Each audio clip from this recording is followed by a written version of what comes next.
নমস্কার। আজ দুষ্টু মিষ্টিতে সুকুমার রায়ের আরও একটি গল্পের নাম নন্দলালের মন্দ কপাল। এটি একটি ছেলের ব্যাড লাক নিয়ে গল্প। শুরু করছি সুকুমার রায়ের নন্দলালের মন্দ কপাল। নন্দলালের ভারী রাগ। অঙ্কের পরীক্ষায় মাস্টার মহাশয় তাকে গোল্লা দিয়েছেন।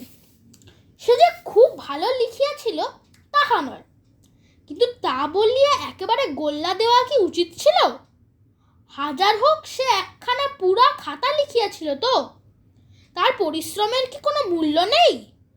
ওই যে ত্রৈরাশিকের অঙ্কটা, সেটা তো তার প্রায় ঠিকই হয়েছিল, কেবল একটুখানি হিসেবের ভুল হওয়াতে উত্তরটা ঠিক মেলে নাই। আর ওই যে একটা ডেসিমেল অঙ্ক ছিল, সেটাতে গুণ করিতে গিয়া সে ভাগ করিয়া বসিয়াছিল, তাই বলিয়া কি একটা নম্বরও দিতে নাই? আরও অন্যায় এই যে কথাটা মাস্টার মহাশয় ক্লাসের ছেলেদের কাছে ফাঁস করিয়া ফেলেছিলেন কেন? আর একবার হরিদাস যখন গোল্লা পাইয়াছিল, তখন তো সে কথাটা রাষ্ট্র হয় নাই। সে যে ইতিহাসে 100-র মধ্যে 25 পাইয়াছে, সেটা বুঝি কিছু নয়? খালি অঙ্ক ভালো পারে নাই বলিয়াই তাকে লজ্জিত হইতে হবে? সব বিষয়ে যে সকলকে ভালো পারিতে হবে, তাহারই বা অর্থ কি? স্বয়ং নেপোলিয়ন যে ছেলেবেলায় ব্যাকরণে একেবারে আনাড়ি ছিলেন, সেবেলা কি? তাহার এই যুক্তিতে ছেলেরা দমিল না, এবং মাস্টারদের কাছে এই তর্কটা তোলাতে তাহারাও যে যুক্তিটাকে খুব চমৎকার ভাবিলেন, এমন তো তাহা বোধ হইল না।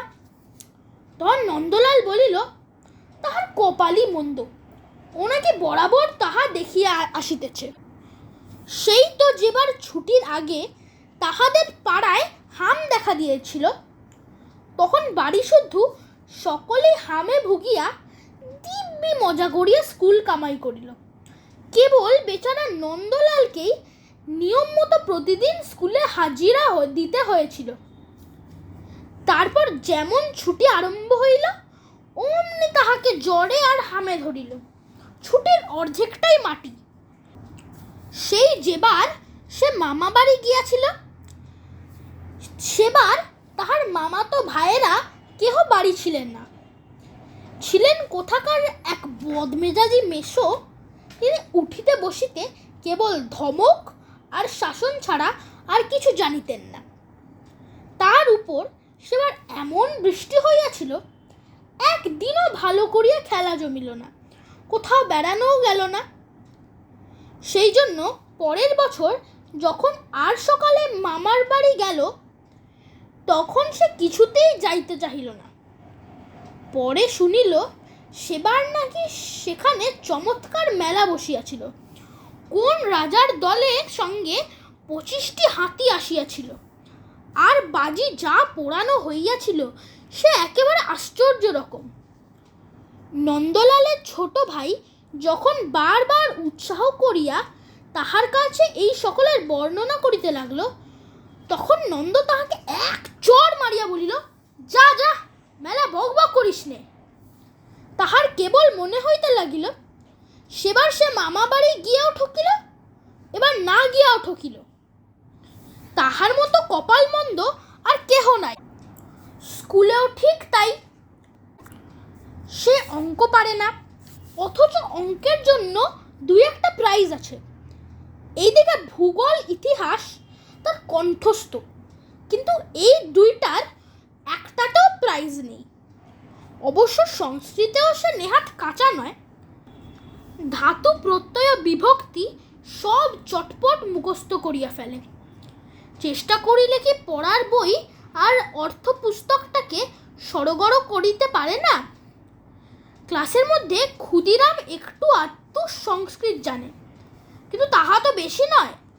নন্দলাল ইচ্ছে করিলে কি তাহাকে হারাইতে পারে না?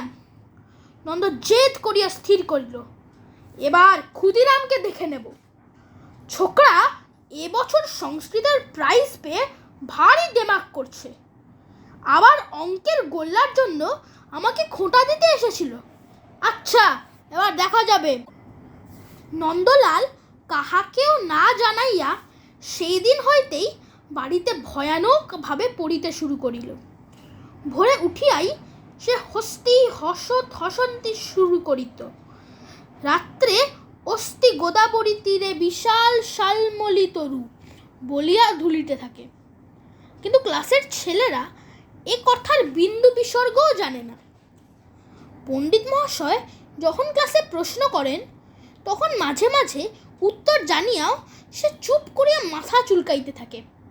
এমনকি কখনো ইচ্ছা করিয়া দু একটা ভুল বলে, পাছে ক্ষুদিরাম তার পড়ার খবর টের পাইয়া আরও বেশি করিয়া পড়ায় মন দিতে থাকে।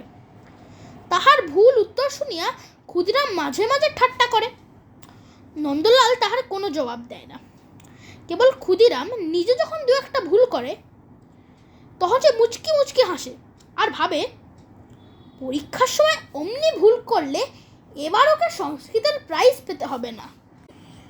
ওদিকে ইতিহাসের ক্লাসে নন্দলালের প্রতিপত্তি কমিতে লাগিল। কারণ ইতিহাস আর ভূগোল নাকি একরকম শিখিলেই পাশ করা যায়। তাহার জন্য নন্দর কোনো ভাবনা নেই। তাহার সমস্ত মনটা রহিয়াছে ওই সংস্কৃত পড়ার উপরে, অর্থাৎ সংস্কৃত প্রাইজটার উপরে।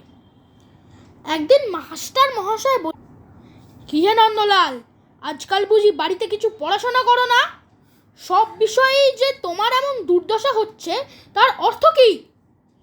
নন্দ আরেকটু হইলেই বলিয়া ফেলত, আজ্ঞে সংস্কৃত পড়ি, কিন্তু কথাটাকে হঠাৎ সামলাইয়া আজ্ঞে সংস্কৃত না সংস্কৃত নয় বলিয়াই সে থতমত খাইয়া গেল।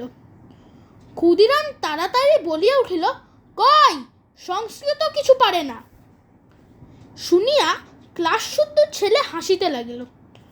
নন্দ একটু অপ্রস্তুত হইল বটে, কিন্তু সেই সঙ্গে হাঁপ ছাড়িয়া বাঁচিল। ভাগ্যিস তার সংস্কৃত পড়ার কথাটা ফাঁস হয়ে যায়নি। দেখিতে দেখিতে বছর কাটিয়া আসিল। পরীক্ষার সময় প্রায় উপস্থিত। সকলে পড়ার কথা, পরীক্ষার কথা আর প্রাইজের কথা বলা বলি করিতেছে। এমন সময় একজন জিজ্ঞাসা করিল, কি হ্যাঁ নন্দ, এবার কোন প্রাইজটা দিচ্ছ? ক্ষুদিরাম নন্দর মতো গলা করিয়া ঘাড় নাড়াইয়া বলিল, আজ্ঞে সংস্কৃত না সংস্কৃত নয়। সকলে হাসিল। নন্দ খুব উৎসাহ করিয়া সে হাসিতে যোগ দিল।